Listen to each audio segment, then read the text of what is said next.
our good friend, not our good friend, but somebody I think you know pretty well, Norm Macdonald, famous comedian, passed away this week. I was going to see what your take was on that.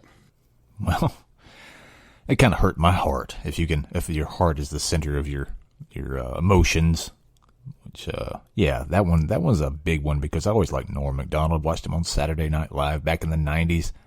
He had an off-putting brand of comedy to some. To the guys who like the laugh out loud, the big guffaws, the Larry the Cable Guy type humor, the Jeff Foxworthy, the over-the-top Kevin Hart's. Not that there's anything wrong with any of their comedy. I got to be, make that clear. But Norm Macdonald said whatever the fuck he wanted, and he said it in he delivered the punchline with the same intonation that he delivered all the rest of the joke. He wasn't waiting for a payoff. He just said it. It's a different type of comedy, and some people didn't appreciate it, but most comedians did. And apparently he had cancer for the last 10 years, and almost nobody knew about it. And then he just died. And, that's the way it goes. That's unfortunately the way it goes for pretty much everything. But, in this day and age, everybody knows everything before it happens, but I knew nothing about Norm Macdonald's cancer before it actually took him off this mortal coil. I mean, I would look at him in videos and I would say, man, he's aging a little poorly. I didn't know that he's probably on chemotherapy at that time, or who knows what kind of treatments they were giving to him. But yeah, I'll miss the comedy of Norm Macdonald, losing what little is left of all of my quote unquote heroes.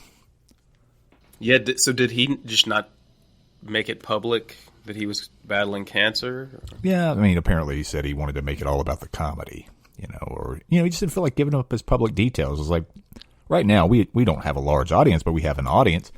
I don't want to get on here and talk about everything that happens to be in my personal life. So if you scale that up and you get a particular type of personality, I'm sure Norm Macdonald was much the same way. It's like, yeah, I'm fucking dying of cancer, but I'm telling jokes over here. What do the two have to do with one another? It feels pretty rare, that a celebrity, I know they're all different, but a celebrity just doesn't, give out that kind of information. Usually, you know a lot about these, these celebrities. But yeah, I guess every now and then there's one that comes around that's pretty private, and I guess he was one of those. Well, one thing that all celebrities kind of have in common is they all want to be famous. They all want to have some level of fame. They all want to be rich to a certain degree. But, with a comedy or a comedian like Norm Macdonald, and I'm not dissecting him, I didn't know him, I just listened to his stand-up specials and watched his show back in the 90s and watched SNL back in the 90s. But it seems like he just wanted to tell jokes and get paid for it. And that's what he did. Whereas, if you want to go with somebody who's just clearly chasing the fame and the money, it's a little different. So they're selling not what they do so much, but they're selling who they are. Norm Macdonald was just selling his brand of comedy. And he's like, here, I'm giving you the joke. You're going to laugh at the joke. And then I'm going to go back to my house and do whatever the fuck I want. And, I don't want to dissect him too much because I respect him. I actually respect Norm Macdonald.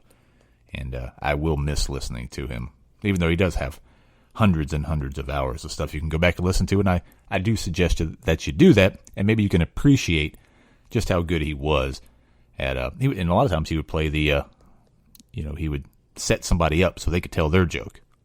He's a great setup man. No, he will be missed. I know we talk about lists every now and then. Is he in a top 10, top 20, top 50 comedians? He's definitely in the top 50.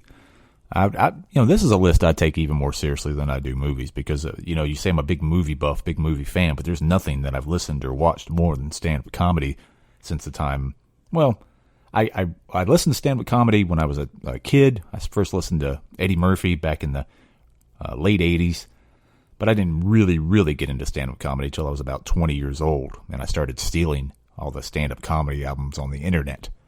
But ever since then, for the last 20 years, I've listened to stand-up comedy pretty much like most people listen to music. So that's a list that I would definitely have to sit down and kind of page through and thumb through and make all my notations and come back and give you this definitive list of the best stand-up comedy that you could ever hear, the best stand-up comedians that you could ever hear. That doesn't really matter anyway because comedy really is subjective, but I would say that he was definitely in the top 50, maybe in the top 25, but I'm definitely going to make that list now because I have to.